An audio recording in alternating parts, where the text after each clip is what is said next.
So for today's video, I thought we'd make it really special. Not only because I'm playing one of my favorite decks ever, but because I have the beautiful remote duel mat. Shout out to my boy Matt and Polly. If it wasn't for them, I wouldn't be able to actually come into this. But this is, without a doubt, the nicest mat I've ever seen really in the game. It's a mat I had to have, and it was one that I did pick up. I actually did get a nice protector for it, so it is encased in plastic, and I thought, you know, this is actually going on my wall very soon, so I thought, you know, let me try to get a couple deck profiles with it before it goes. But yeah, shout out to them. I love this mat. It's me in all my glory. This is just the nicest mat that they could have made for remote duels, and I absolutely love it. But anyways, you guys, I'm here with my top 4 MEKK-KNIGHT INVOKED deck profile. You guys already know this is my second tournament report from Remote Duel Locals. Shout out to Prisco, YGO, as well as Imperial Gaming. The links are in the description below if you guys want to join the remote duels and, you know, play some games against me and just a bunch of just awesome guys just, you know, enjoying our Remote Duel Locals. Yeah, we're going to go over my deck. We're going to go over my matchups and things I would change about the deck going forward. As always, if you guys are new here, consider subscribing, hit that notification bell. You guys will be notified whenever I upload. You'll also be notified when I stream over on Twitch. Links in the description. While you're down in the description, consider joining my ever-growing Discord community. If you want to purchase any of the cards I talk about or show off, and I always suggest that you do, please use my TCG player link, as a portion of what you spend goes back to the channel. It helps me out, and I really do appreciate it. I now have a new gem accessories affiliate link. If you guys do click that link and you guys are shopping on Gem, a portion of what you spend will go back to the channel. It'll help me out, and again, I'll appreciate it. If you guys are unfamiliar, Gem is the one that makes these beautiful deck boxes. A lot of the stuff that I use as my equipment for Yu-Gi-Oh events and stuff like that comes from there, so definitely check them out. And yeah, click that link. It really does help out. And if you guys want to further support me in the channel, consider becoming a channel member by clicking the join button or becoming one of my Patreons. So with all that out of the way, you guys, I'm gonna hop right into it. MEKK-KNIGHT Invoked, you guys already know I did play Sean Gleason's list, which I did profile on the channel. Some of you may not have seen that profile. I don't think he did a live profile, unfortunately, but I'll go into it and give you guys my honest opinions and things I would change going forward. But yeah, we got top 4 at locals with this, so let's get to it. So of course, triple copies of myself next to myself, you already know, just amazing. Alistair, 1-card combo, you already know. My home, the Magical Meltdown, and then my favorite spell, of course, the triple copies of Invocation with the 1 terraforming. That hasn't changed. The one thing I will say though, I probably would play 2 Invocation going forward, and I'll tell you guys why as we proceed through the deck profile. For the MEKK-KNIGHTs, it's the perfect lineup. And when I say the perfect lineup, it's the 3-2-1 split that I've been playing since day 1 of playing MEKK-KNIGHTs. I wouldn't change anything. I didn't feel yellow was necessary. I never wanted a third copy of blue. Red never came up. This was the perfect lineup for this deck, so I'm going to leave it at that. MEKK-KNIGHTs, you already know. MEKK-KNIGHTs are just insane. We did play the Dragoon package, so of course you got to play the 2 vanillas and the Red Eyes fusion. Get them common so you don't draw them. You might still draw them, but hey, you know, we make it work out here. Dragoon is still busted. I don't know why that card is still around, so we got to play it. You can just OTK so easily with Alistair and Extender and stuff like that, so why would you not play it? Hand Trap's a choice. We're triple Ash Blossom along with not two, but actually 3 copies of Nibiru. He decided to fly off as I was about to place him down on the map. But yeah, 3 copies of Nibiru. And of course, the bread and butter, 3 copies of Lancia. So the hand trap lineup, I liked it. I actually didn't really miss anything. I never got to Nibiru anyone, it just didn't come up, but it's a light for Makaba. Lancia is just insane in the main deck. I think Lancia is starting to really find a home in a lot of these decks. This format, it's just so turn-ending, like the card is insane. Ash is just generic, and Nibiru is there for the combo decks, but you know, I just never resolved it, but that doesn't mean it's a bad card. I think Nibiru is easily one of the best hand traps of the format, so yeah, I think you guys should definitely still have it in your main deck or your side deck. And like I said, Lancia was just insane. And then the other 2 cards I count as hand traps are the 2 copies of Godarla. I always talk about this. I love that Sean Gleason played this. I'm glad that players are catching on. This is the only kaiju you should play this format. I'm sorry. Like, if you're going to start with kaijus, you have to start with Godarla because of the bird up deck. You may think you're not going to play against it, but when that wind statue comes out, if you don't have access to Alistair, you literally cannot play. Like, Alistair with Raijin gives you an out to the barrier statue. However, if you don't have that, you need Godarla in order to play. So remember that, you guys. It's super important. So I think this is the best kaiju you can play this format. It may change if bird up ever dies out, but you know, we got to be prepared for all situations. The best pot card ever printed. This is why I want to cut Invocation to 2. I honestly feel that this card has just made every deck better. You don't have to bog your deck down with multiple copies because you're not playing a card like Desire, so you can get away with 2 copies and you'll still see it just as much. This card is fantastic. You just dig for what you need. It's insane. Especially if you full combo then activate this, it's very hard to lose after that. So 3 Pot of Prosperity, 3 copies of Lightning Storm. Obviously, we're a blind second deck, similar to pure MEKK-KNIGHTs. You need blowout cards, you guys. What can I say? Back row decks are a pain. Front row, big boards are a pain too. Bait and Negator, blow everything up. That's kind of how it goes. And then the spice that Sean Gleason played, and I actually liked it for the most part, was the triple Super Poly. Would I play it going forward? I'm kind of torn. The reason is I think it is very good at outing Dragoon. I think it is very good for helping you OTK.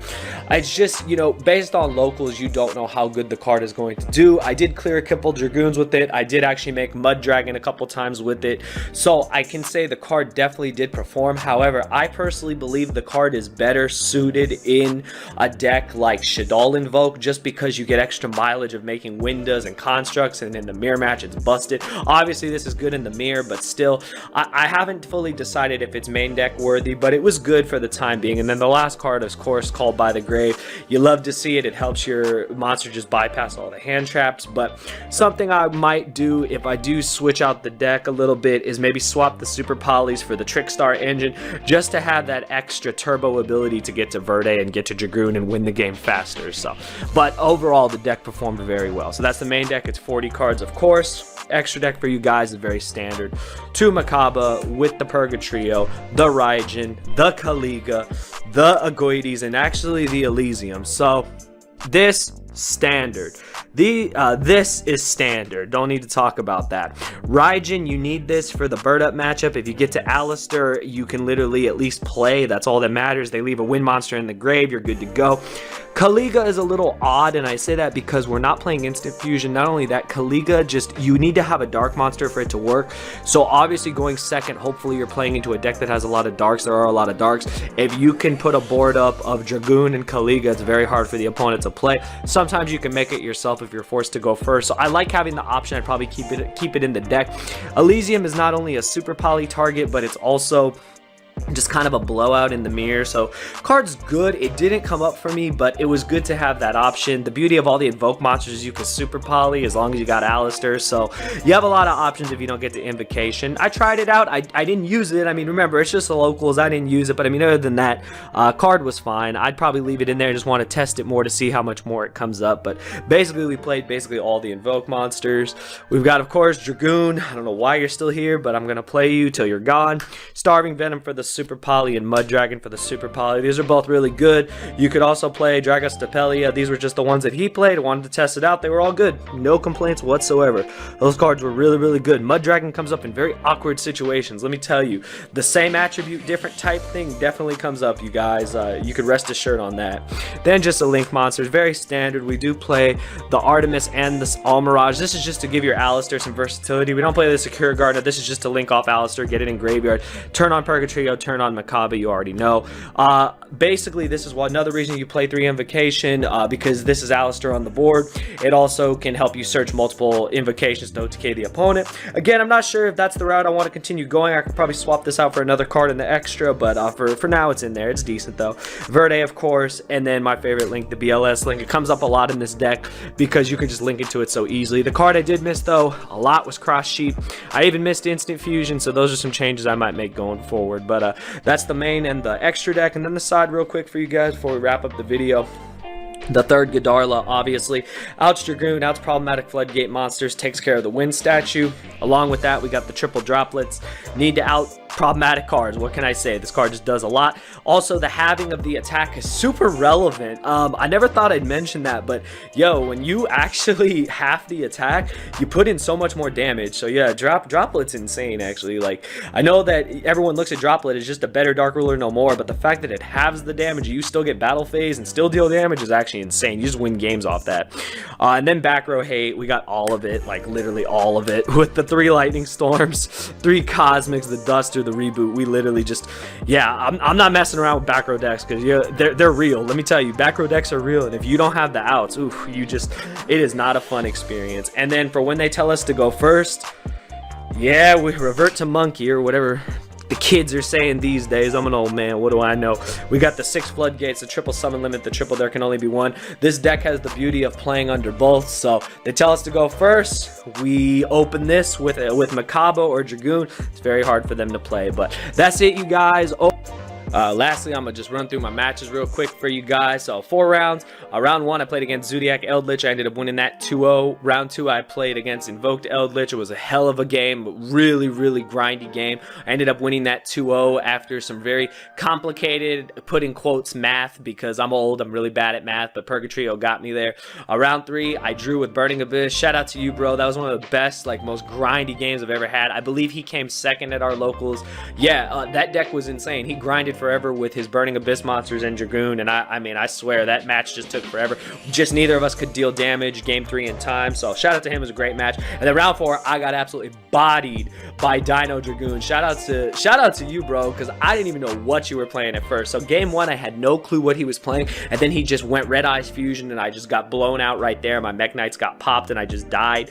And then literally game 2 I had no idea what he was playing. He full Dino comboed me with Dragoon and I had nothing to stop him, so I felt foolish. I had sided out my Lancias. I had nothing to stop his deck, so I rightfully lost that game. But shout out to him. Great match. He straight up bodied me, but I learned a lot in the process. So yeah, watch out for dinos, you guys. But yeah, those are my matches. You guys already know, MEKK-KNIGHT Invoked for life on this beautiful mat, starring myself. Remote duel locals are awesome, you guys. Definitely check out the first couple links in the description if you guys want to take part in remote duels. It's just amazing. I absolutely love it. I'm going to be playing a lot of different decks, you guys, so definitely check it out. I'll be having them over on Twitch. I'm back on my old Twitch. I'm going to be uploading the streams here to YouTube. I'm going to be editing them going forward and doing my live match commentary, so expect a lot more frequent content from your boy. I didn't think that would happen, but yeah, just things have started to fall into place. I'm going to be having a lot more profiles and a lot more videos for you guys, and just help me get better on my journey through remote duels, help you guys learn a lot, and hopefully, like I said, I will see you guys at the remote duel locals. It's an awesome place to be, great community. Prisco, YGO, and Imperial Gaming are awesome, so I really do appreciate them for all that they do for the community. And yeah, hopefully you guys enjoyed. Smash that like button if you did. Let me know your thoughts, how you would change the deck, because there's definitely some changes I'm going to make going forward. But again, locals is my testing ground, and we'll definitely improve stuff as we go forward. But that's it for today, you guys. Hopefully you guys enjoyed. I'll see you guys next time. Thank you for watching.